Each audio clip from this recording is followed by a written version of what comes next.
Guys, welcome to CommonWealth Coffee.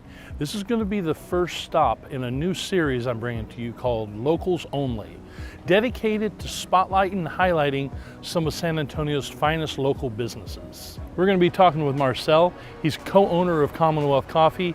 They provide us a great spread today. It's going to be a great time. I hope you enjoy.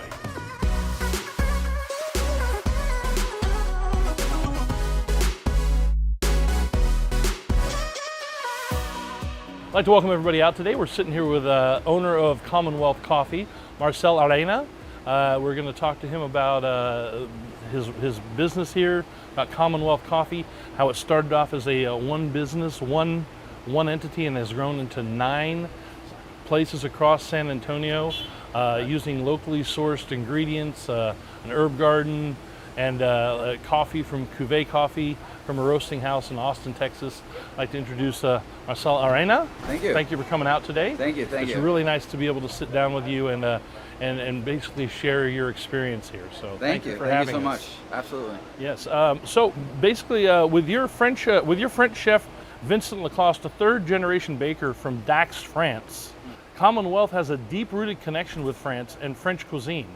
Was it a dream of yours to bring his experience from France back to San Antonio? And could you tell me how you got from where you were to where you are now? Right.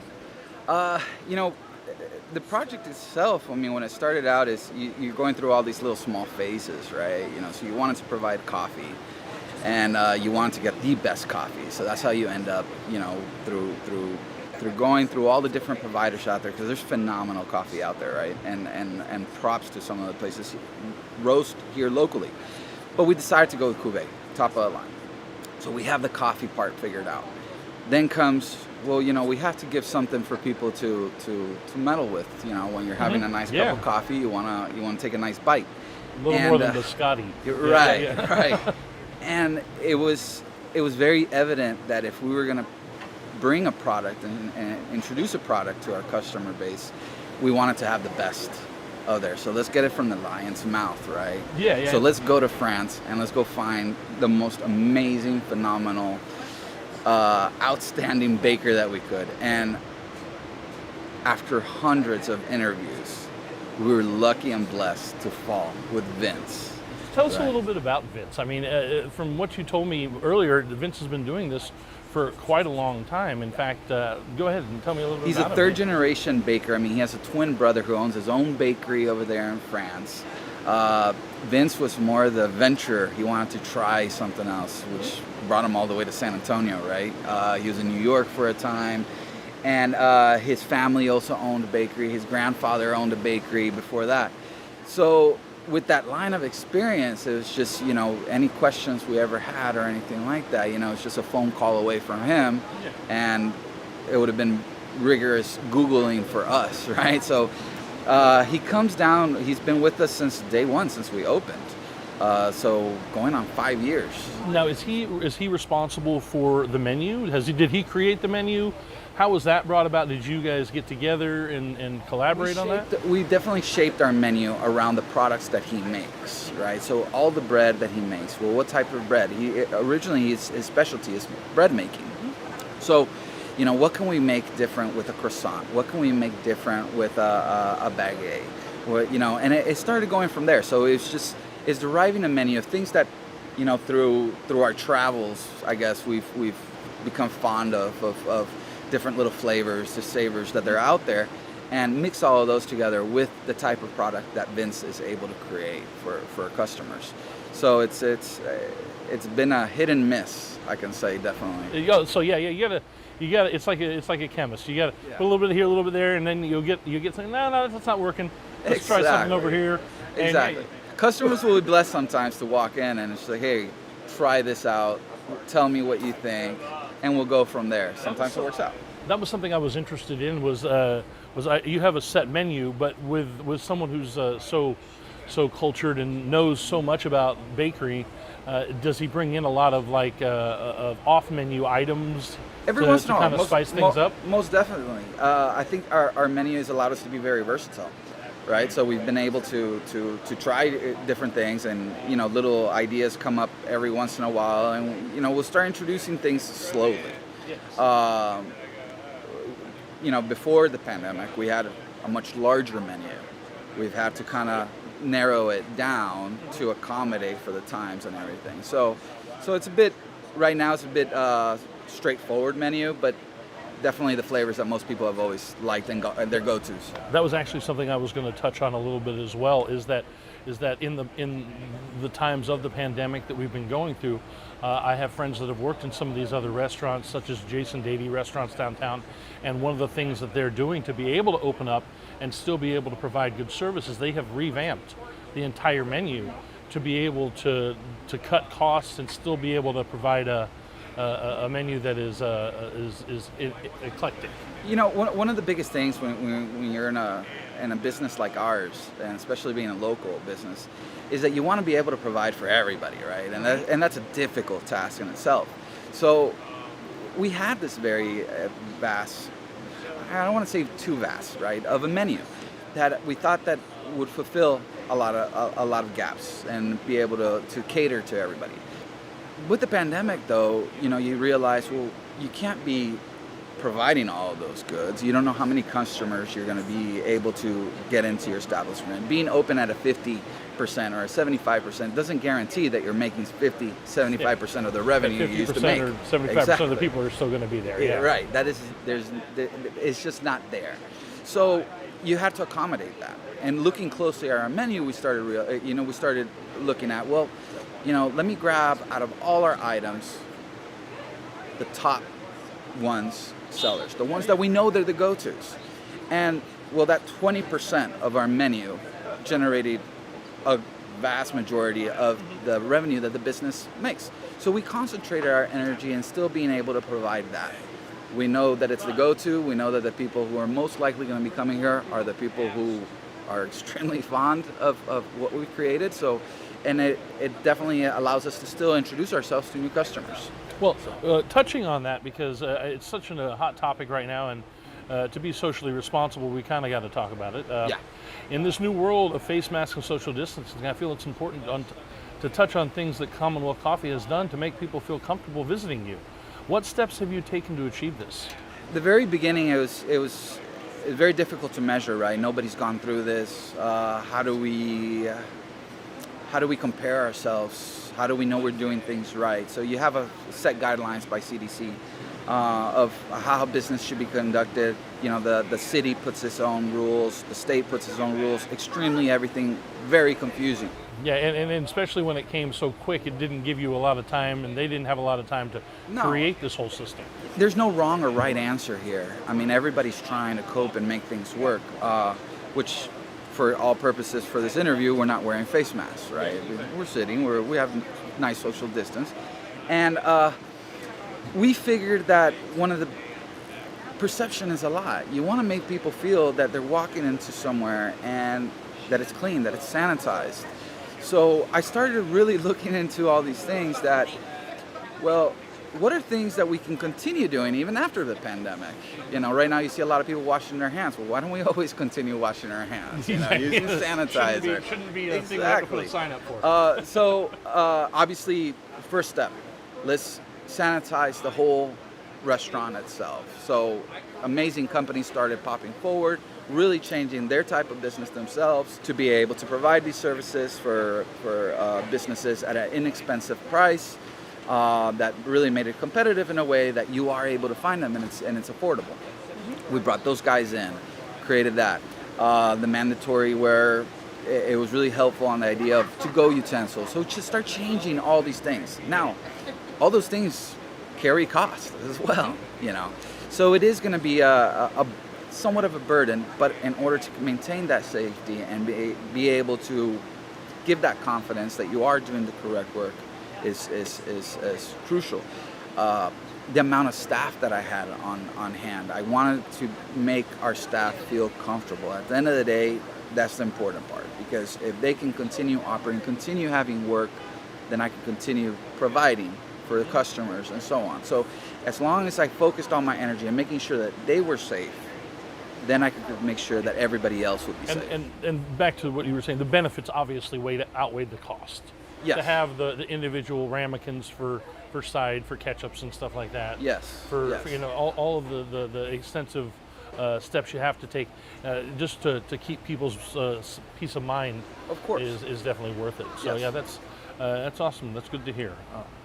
We're here talking about the importance of supporting small business like yours, but CommonWealth has exemplified these beliefs since opening in January of 2015 by taking extensive measures to use locally sourced ingredients, traveling long distances to visit area farmers markets, and using cuvee coffee beans from their roasting houses in Austin. But recently you guys have flipped the script with your nonprofit initiative, A Token of Gratitude. Could you tell us a bit about this initiative and how people in our area can get involved? You know, when we opened several of our businesses, we built this relationship with the Baptist hospitals, and it was really catered around convenience, being in these prime locations where we know we're catering to San Antonio. So we wanted to always, and we always have kept that idea in mind. Having the ability of being in these hospitals and seeing the frontline workers there and giving everything that they can in order to make sure that we were protected. Highly respectful. Something that we wanted to make sure that it was heard loud and clear that we're here for you. We want to thank you for what you've done for us. So we just wanted to give a little back to them. So how is A Token of Gratitude doing that? How are they achieving it? We made the commitment that to ourselves, basically, we wanted to provide food, coffee to frontline workers. We've grabbed different departments. We have 3 locations inside Baptist hospitals, and we started providing for them. In return, we started asking at our stores, taking advantage of the fact that, hey, we have customers here. A lot of people do want to help, and they do want to support. Sometimes they just don't know how they can do it. So I wanted to create awareness out of it. So I created a nice flyer with Bansky. I saw this great picture that Bansky had set up, which is basically a little kid playing with this nurse instead of playing with a Batman or a Spider-Man, and that completely bought me, and I wanted to post that out there. The heroes out there for us right now are definitely frontline workers. There's police officers, firemen, everybody in the hospital, doctors, nurses, specifically nurses. I mean, nurses are beyond most respected profession for me. So we wanted to be able to provide for them. So we started asking customers, hey, you know what? We're doing this every single day. If you want to help us with a token, a small amount of money, we'll be able to continue this. They'll help us for the processing, for the making, and for the delivery of this product. Now, at the same time, out of that same Bansky, I created postcards for people to be able to write on them and give a thank you to the hospital workers, and we post those up in the hospital.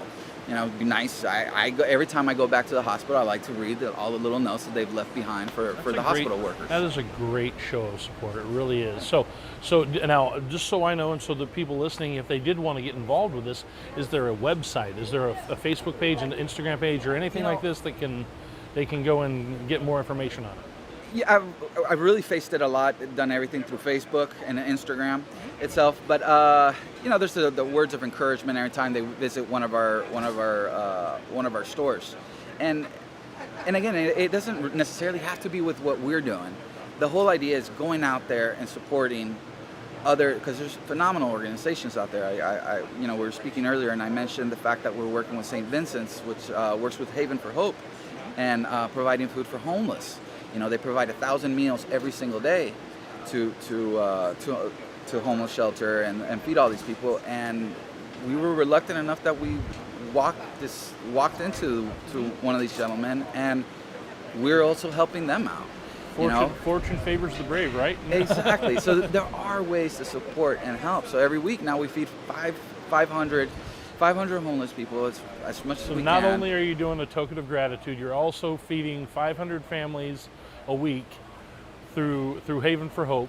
That is just so you're really entrenching yourself in our community and trying to give back to it and make it a better community for everyone. That's awesome. I'll put it this way: at the very beginning of the pandemic, we were all there was this sense of fear. Everybody's like, well, what's going on? How can this affect me? How's this going to affect everybody? Definitely, streets, cities, completely shut down. Now the sense that I get is of I'm tired of the pandemic. So people are trying to get back to this normal life but the pandemic's not done. It's still there. Yeah. All these other organizations are still having to operate and work with all of these challenges in front of them. And it's not going to get any easier. In fact, it's probably getting more difficult for them. So if we have the ability to still be able to provide back and support locally, our city and everything, I think it's our duty to be able to give back for everything how well we've been received as well. Very good. I like that. That's a great way to put that. Unlike many one-trick ponies that have one or two items that attract people to their establishments, the reviews and articles about CommonWealth speak about many of the fares on your menu, from the buttery croissants to your lavender lattes, Belgian waffles, and many more. The SA Express News even posed the question regarding your breakfast tacos, asking, can a breakfast taco be described as adorable? For those that may be visiting CommonWealth for the first time, what are a few of the items you feel are must-haves? Wow, for breakfast or lunch? I don't know when they're getting here. Well, I mean, the go-to for everybody in the breakfast is definitely they've gone for the taco. If you want to mix it up a little bit, you can get the best of both worlds, where you have your croissant with the taco inside of the croissant. Let's put it that way, right? Oh, all right. So it's kind of like it's a little mix right there. I think those two are phenomenal. Okay. When it comes down to lunch, we've gone through phases, and one of the things is that we used to do the croque monsieur, which can be a ham and cheese sandwich, but a French style out of it.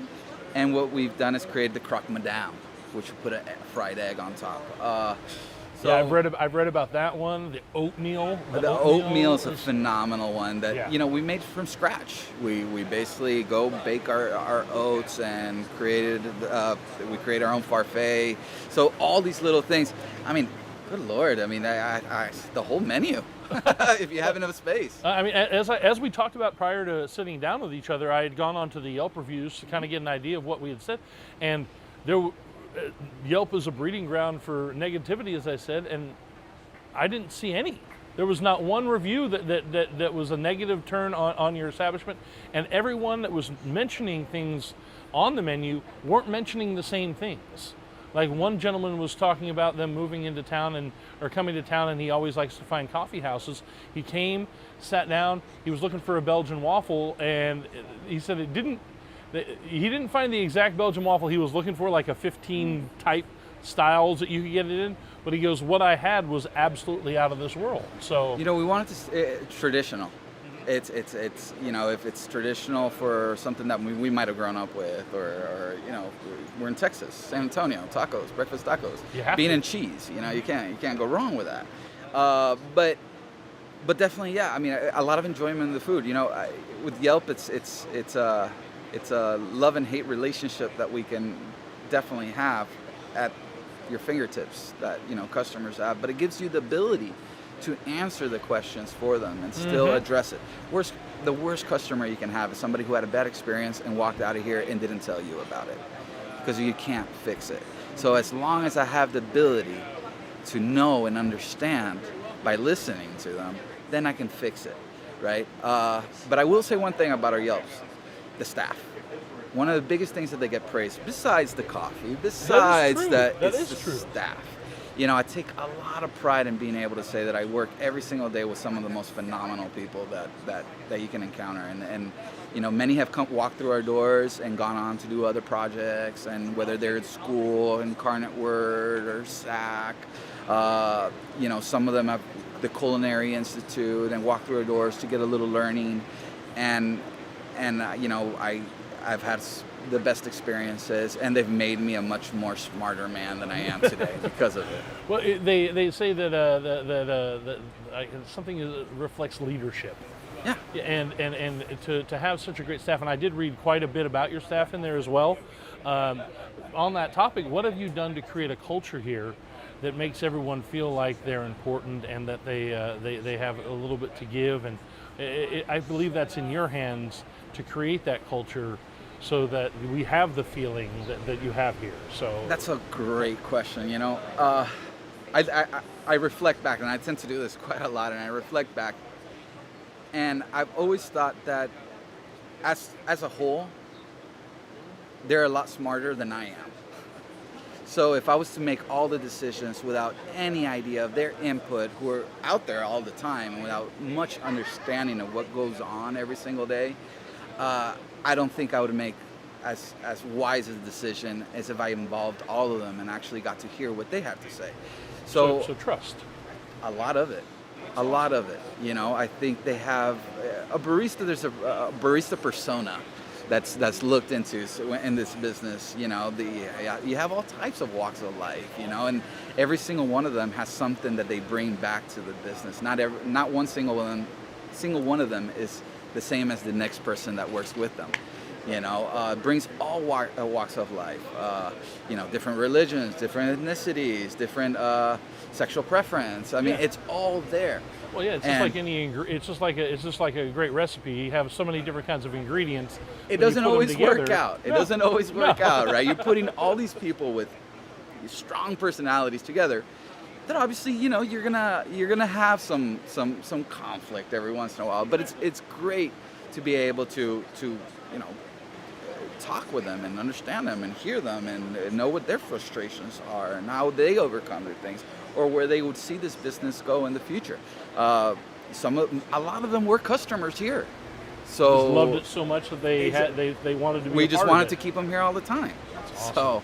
So that speaks volumes. Absolutely. When you have clients that love your place so much that they just want to work there and be a part of it. And I have a list of people that still would like to get in here. You know, hopefully stay connected, and after the pandemic, we'll open more stores back up, and we can get everything rolling. So. Okay, very cool. I like that. Well, from the beginning, when you had to fight the city over zoning issues, to now having 9 locations sprawled across the city, CommonWealth Coffee has left an indelible mark on San Antonio coffeehouse scene.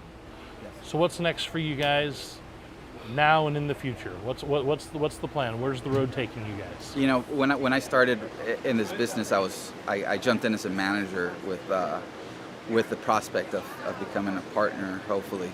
And I looked at my business partner now, Jorge, and I asked him, when do we stop?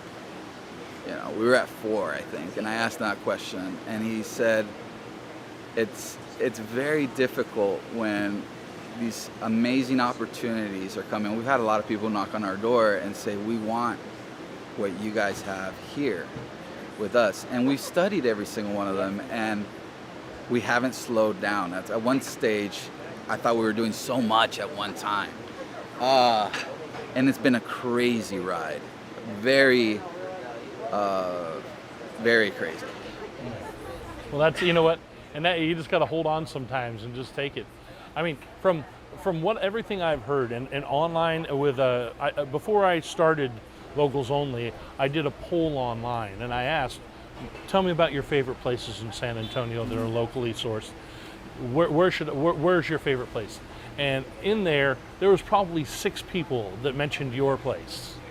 That's how much of a mark you've left on the city so far. So. You know, it started off, this business, this location that we're in the Alamo Heights, Mankey Park area, was a house that was falling down. It was going to be offices at one stage when Jorge purchased this. And he decided that, why not make it into a spa? And it almost became a spa.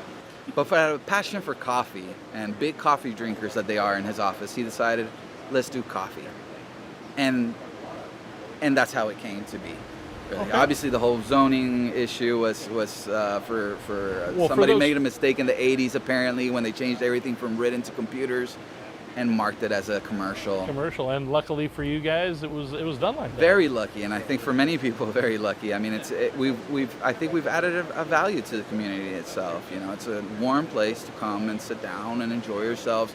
You know, every week I get to see the same people walk in during the week, whether they just dropped off their kids or they're having a business meeting. the phenomenal part, seeing them here on our brunch on a Saturday, they come in here out of their work clothes with their kids running around and just enjoying themselves.